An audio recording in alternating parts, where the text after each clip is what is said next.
السلام علیکم، میں ہوں عارضہ اور آپ لوگ مجھے سن رہے ہیں کلاسک انٹرٹینمنٹ چینل پر۔ آج میں آپ کے لیے لے کر آئی ہوں اپنا سلسلے وار ناول مجھے چاند چاہیے کی تیسری ایپیسوڈ۔ امید ہے آپ کو یہ بہت پسند آئے گی۔ ایپیسوڈ کو شروع کرنے سے پہلے چینل کو سبسکرائب کرنا بالکل مت بھولیں اور بیل آئیکن کا بٹن دبائیں تاکہ آنے والی تمام نئی ویڈیوز آپ تک پر وقت پہنچے۔ تو چلتے ہیں مجھے چاند چاہیے کی طرف۔ Hello, I am Julia, your roommate. اس نے اپنا تعارف کروایا جس کا ہاتھ انا نے جھجکتے ہوئے تھام لیا۔ Your good name please? Julia نے پوچھا۔ انا اعجاز۔ آر یو مسلم؟ اس نے اپنے مخصوص انگریزی لب و لہجے میں بولا جس پر انا نے اس بات میں سر ہلایا۔ سوری، میں نے تمہارا استقبال نہیں کیا کیونکہ میں یہاں موجود نہیں تھی۔ ویسے تم خوش قسمت ہو، میں اس کمرے میں کم ہی پائی جاتی ہوں، اس لیے تمہیں کھلی چھوٹ ہے یہاں آزادی سے رہنے کی۔ تھوڑی ہی دیر میں جولیا دوستانہ طبیعت کے باعث اس سے کافی حد تک گھل مل چکی تھی۔ ویسے تم جس ہاٹی کو دیکھ رہی تھی نا، وہ عزی ہے اس ٹاؤن کا موسٹ ہینڈسم مین، پر افسوس وہ اپنی چڑیل کزن کے علاوہ کسی کو بھی گھاس نہیں ڈالتا۔ جولیا نے اس کا مخروطی ہاتھ نرمی سے اپنے ہاتھ میں تھام کر کہا جس پہ وہ سٹپٹا گئی۔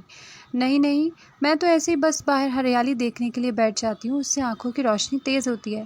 وہ جھجکتے ہوئے بولی۔ اوہ سو سویٹ آف یو، تم تو اتنی سی بات پر بلش کر گئی مائی ایشین بیوٹی۔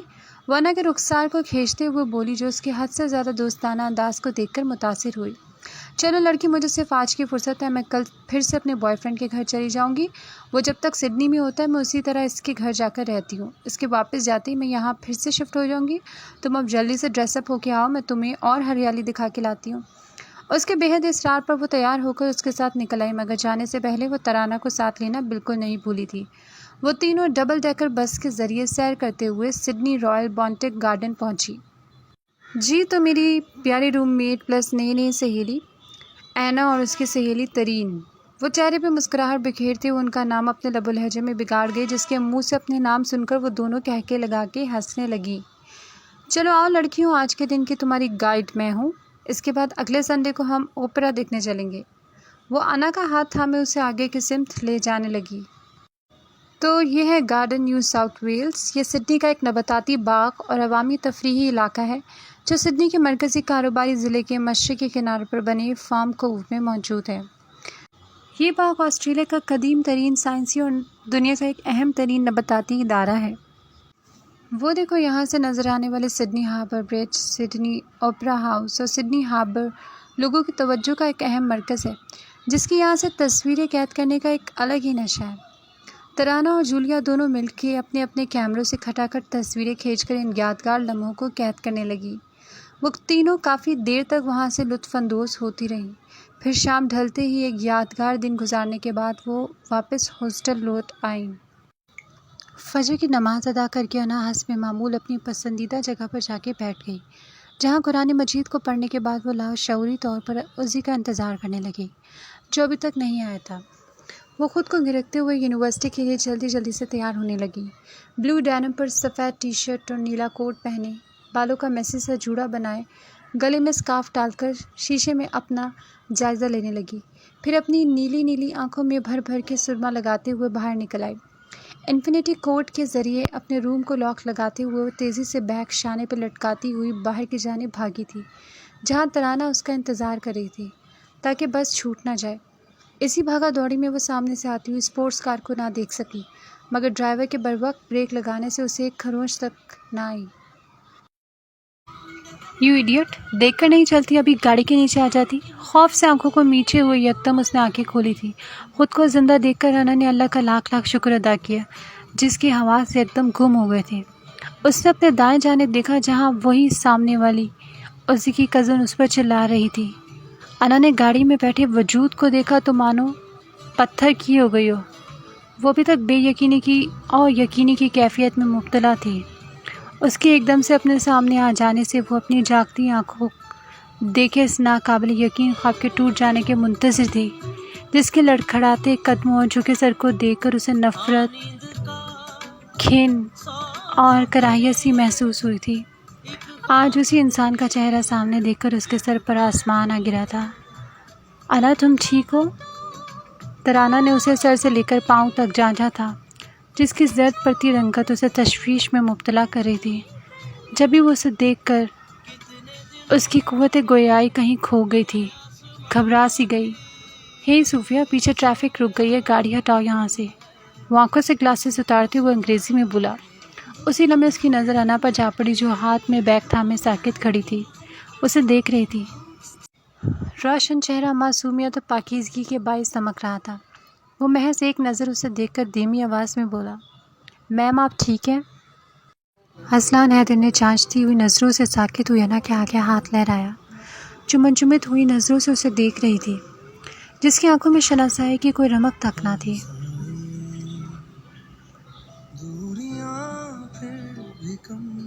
وہ یکدم ہوش کی دنیا میں لوٹی تھی اور بنا اسے کوئی جواب دیے تیزی سے بس اسٹاپ کی سمت بڑھ گئی۔ اذلان حیدر نے دور تک اس اجنبی لڑکی کو دیکھا جو اسے کچھ عجیب سی لگی تھی۔ میں گھر جا رہا ہوں صوفی، تم بھی جاؤ گھر، اور پلیز تھوڑا غصہ کم کھایا کرو ورنہ موٹی ہو جاؤ گی۔ اذلان حیدر استہزائیہ انداز میں کہتا ہوا گھر کے اندر داخل ہو گیا۔ اف میرے خدایا، وہ لمبے بالوں والی چڑیل کو پورا آسٹریلیا چھوڑ کے یہی شہر ملا تھا؟ وہ گہری سانس لے کر رہ گئی۔ اور اتنے دنوں سے جسے میں نشے کی حالت میں دیکھ رہی تھی وہ کوئی اور نہیں، چاچو کا بیٹا اذلان حیدر تھا۔ مطلب وہ اپنے شہر میلبرن سے ہزاروں میل کی مسافت پر اس پورے ملک میں اسی کے ہاسٹل کے سامنے رہتا ہے۔ حد ہو گئی ہے یار۔ وہ اس اچانک افتاد میں اس طرح آن گھری تھی کہ اسے کچھ سمجھ ہی نہ آیا تھا کہ وہ بھاگی کیوں تھی۔ اور توبہ توبہ، کیسے نشے کی حالت میں روز وہ لڑکی اسے چھوڑنے آتی تھی، پر اس کے لمبے بال کہاں گئے؟ وہ بس کی سیٹ پہ بیٹھی اپنے لبوں کو کترتے ہوئے سوچتی رہ گئی، مگر اضطراب تھا کہ بڑھتا ہی جا رہا تھا۔ پر ایک بات تو اچھی ہو گئی، اس نے مجھے پہچانا نہیں، شکر اللہ کا۔ اس سے سکون کا سانس بھرا تھا۔ تم ٹھیک ہو انا؟ ترانہ نے اسے آنکھیں مونتا خود سے بڑبڑاتے ہوئے دیکھ کر پوچھا، جس نے سر ہلانے پہ اکتفا کیا تھا۔ وہ اذلان حیدر تھا، شہزادوں جیسا، اور ساتھ میں اس کی وہ نکچڑی کزن صوفیہ۔ ہاسٹل میں کافی مشہور ہیں یہ دونوں، وہ ایک آنکھ کو جھپک کر اپنی ہی دھن میں بولی جا رہی تھی۔ اب وہ ترانہ کو کیا بتاتی کہ وہ اس کے بارے میں سب کچھ جانتی ہے، جس کے دن میں نہ جانے کتنی بار سارے اکاؤنٹس چیک کرنا اس کا روز کا معمول تھا، اور ایک وہ تھا جس نے ابھی کچھ دیر پہلے اسے پہچانا تک نہیں۔ وہ بند آنکھوں سے استہزائیہ انداز میں خود پہ ہنسنے لگی۔ اسے آج بھی یاد تھا جب وہ دادا ابو کے انتقال پر پاکستان پہلی بار آیا تھا۔ دادا ابو کی تدفین کے بعد جب وہ لوگ لان میں بیٹھے باتیں کر رہے تھے، تب 18 سالہ انا کو کسی کی نظروں کی تپش کا ارتکاز ہوا تھا۔ غیر ارادی طور پر سر اٹھا کر سامنے دیکھا، جہاں 20 سالہ اذلان حیدر بغور اس کی جانب دیکھ رہا تھا۔ اس کی چکی پلکیں لرز گئی تھی، نہ جانے اس کی نظروں میں کیا تھا۔ وہ مزید وہاں نہ بیٹھ سکی۔ ایک لمحہ اس کو دیکھنے کے بعد وہ اٹھ کھڑی ہوئی۔ دادی کے گھر سے لوٹ آنے کے بعد سے وہ لاشعوری طور پر اسے سوچنے لگی۔ اس کی نظریں خود پر محسوس کرتی اسے ایسا لگا جیسے وہ آس پاس ہی کہیں موجود ہو۔ وہ جب تک پاکستان رہا، انا کو دروازے پہ ہونے والی ہر دستک پر اس کا گمان ہوتا کہ کہیں اذلان حیدر اور چاچو نہ ہو، مگر ہر بار وہ اپنی سوچ پر افسوس کرتی، بھلا وہ ہمارے گھر کیوں آئے گا؟ وقت کے گزرتے ساتھ ساتھ وہ نوخیز کلی اذلان حیدر کی محبت میں گرفتار ہوتی گئی، جس کا اسے خود کوئی اندازہ نہیں تھا۔ شاید اسے کسی سے ہونے کے لیے وہ کوئی فلسفہ نہیں مانگتی، اس کے اپنے ہی رنگین انداز ہوتے ہیں۔ کبھی ایک پل میں ہو جاتی ہے، کبھی ساری زندگی کسی کو تشنا رکھ جاتی ہے، کبھی ساری زندگی بھلائی نہیں بھولتی، اور کبھی یاد ہی نہیں رہتی۔ جو ایک بار دل میں بسیرا ڈال لی تو پھر سنبھلنا مشکل ہے۔ شاید انا کے ساتھ بھی وہ یہی کر گئی تھی، جو اس کی ایک گہری نظر کی اسیر ہو گئی، اسے اس کا طالب بنا گئی، اس راستے کا مسافر بنا گئی جس کی کوئی منزل نہیں، جس تک جانے کے لیے اسے تکلیف دہ مسافتوں کو پاٹنا تھا۔ وہ ماضی کو یاد کر کے دل گرفتہ ہوئی، جو آج پورے آب و تاب کے ساتھ اس کے سامنے آ کھڑا ہوا تھا۔ دن بھر وہ یونیورسٹی میں مصروف گزارنے کے بعد شام میں جولیا کے بتائے ہوئے کافی شاپ پر آ گئی، جہاں اس نے اپنے انکل سے اس کی نوکری کے لیے بات کر رکھی تھی۔ انا بیٹا، کام اتنا زیادہ نہیں ہے، آپ نے آرڈر لے کر کاؤنٹر پر سرونگ کرنی ہے، جتنا ایکسٹرا کام کریں گے اتنے زیادہ آپ کو پیسے ملیں گے۔ سیاہ فام رچرڈ نے انا کو کام سمجھاتے ہوئے ایپرن اور کیپ دیا، جسے پہن کر وہ کاؤنٹر کے نزدیک کھڑی ہو گئی۔ یونیورسٹی کے بعد 7 سے 11 تک پارٹ ٹائم کرنا اس کے لیے آسان کام تھا۔ وہ دل جمی سے یونیورسٹی اور کافی شاپ پہ اپنا کام کرنے لگی۔ اس دوران وہ اصلاً حیدر کو بالکل بھول چکے تھے۔ آؤ میں تمہارا خاص طلبہ سے تعارف کراؤں جن سے تمہیں ہر حال میں دور رہنا ہے۔ جولیانا کو لیے آئی ٹی ڈپارٹمنٹ کے ریسٹ روم میں لے آئے، جہاں فرش پہ اس دن والا لڑکا اپنے گروپ کے ساتھ بیٹھا ہوا باتیں کرنے میں مصروف تھا۔ انا، یہ ہے ہیری ولیم، اس کا نام ہے یہاں آنے والے ہر نئے طالب علم کے ساتھ ریگنگ کرنا۔ وہ اس کے کان میں دھیمے سے بولی، جو اسے ہی ترچھی نظروں سے دیکھ رہا تھا۔ انا کو غصے کی تیز لہر نے اپنے وجود میں لپیٹ لیا۔ اس کے برابر میں رابرٹ ہے، یہ بھی ہیری کی طرح یونیورسٹی کے ہر برے کام میں ملوث ہوتا ہے، اس لیے ان دونوں سے حتی الامکان تم نے بچ کے رہنا ہے۔ وہ دھیمے انداز میں بولتی ہوئی باہر نکل گئی۔ تو تم لوگ ان کے خلاف کمپلین کیوں نہیں کرتے؟ اس کی بات سن کر انا کے ابرو تن گئے۔ وہ لہجے میں بلا کی سختی لیے بولی، جسے اپنے ساتھ ہوئی ریگنگ یاد آ گئی۔ غصے سے اس کی آنکھوں میں گلابی رنگ اتر آیا۔ کئی بار کافی سارے طلباء نے کی تھی، پر جانے کیسے وہ باعزت چھوٹ جاتے ہیں۔ پولیس ان پر کوئی بھی چارج نہیں لگا پاتی۔ اب اس میں وہ طلباء کو دھمکاتے ہیں یا کیا کرتے ہیں کسی کو نہیں معلوم۔ وہ اپنے شولڈر کٹ بالوں میں ہاتھ پھیرتے ہوئے بولی، جس کی باتیں سن کر انا شاکڈ رہ گئی۔ وہ دونوں باتیں کرتے ہوئے یونیورسٹی گراؤنڈ تک پہنچ گئی، جہاں طالب علموں کی آمد و رفت بڑھتی جا رہی تھی۔ جنوری کا مہینہ تھا، اینول فنکشن کی تیاریاں عروج پر تھی۔ پوری یونیورسٹی کو بہت ہی خوبصورتی سے سجایا گیا تھا، جن میں جابدہ چارٹ پیپرز اور فیری لائٹ کی بھرمار تھی، جس پر بیرون ملک سے آنے والے نئے طالب علموں کے لیے ویلکم کارڈ چپسا تھے۔ تیرین کیوں نہیں آئی؟ جولیا نے یوں ہی برسبیل استفسار کیا۔ معلوم نہیں، میں نے کال کی تھی پر اس نے اٹھائی نہیں، انا نے ابرو اچکاتے ہوئے کہا، جو بے دلی سے جولیا کی باتوں کا ہوں ہاں میں جواب دیتی ہوئی کلاس کے سمت بڑھ گئی۔ انا، مجھے ایک ضروری فون کال کرنا ہے، میں ابھی آئی، جولیا مصروف سے انداز میں کہتے ہوئے باہر کی سمت نکل گئی، جو نوٹس بورڈ کو دل جمی سے پڑھنے میں مصروف تھی۔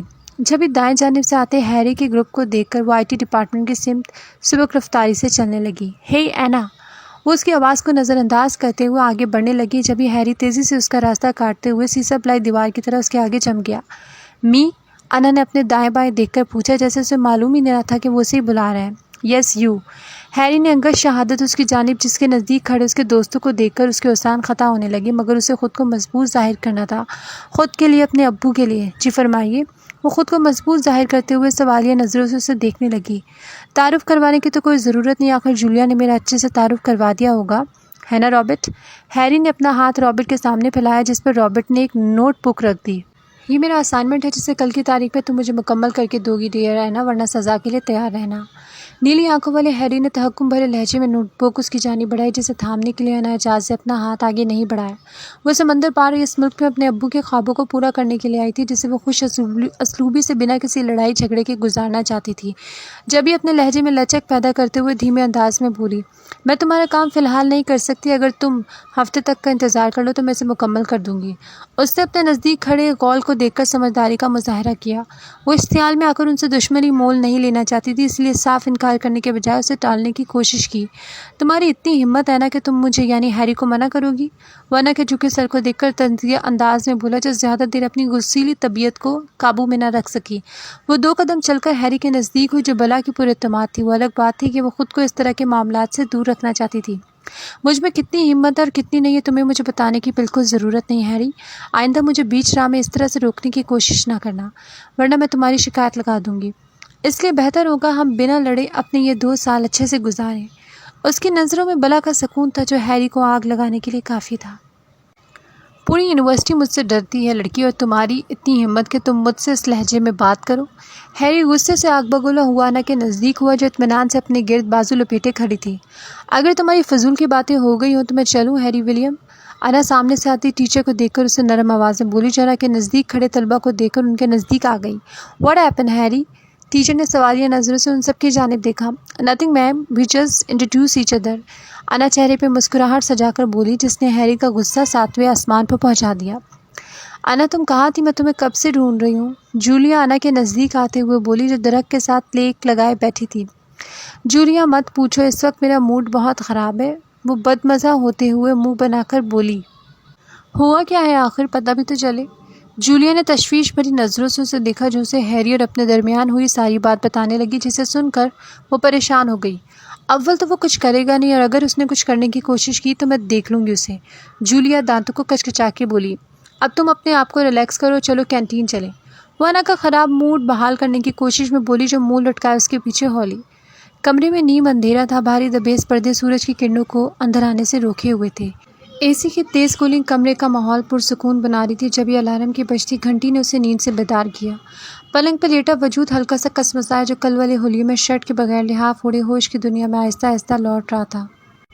دکھتے سر کو تھام کر وہ کروٹ بدل گیا جو محلول کو چھوڑنے کی تگودو میں آج اس نہج تک پہنچ چکا تھا کہ نائٹ پارٹیز تک کو ترک کر دیا تھا۔ خالی نگاہوں سے وہ کئی لمحوں تک بیک گراؤنڈ سے ٹیک لگائے اطراف میں دیکھتا رہا، پھر جمائے روکتا اٹھ کر بالکنی میں چلایا۔ ریلنگ کے پاس کھڑے کھڑے اس نے ایک بھرپور انگڑائی لی تھی۔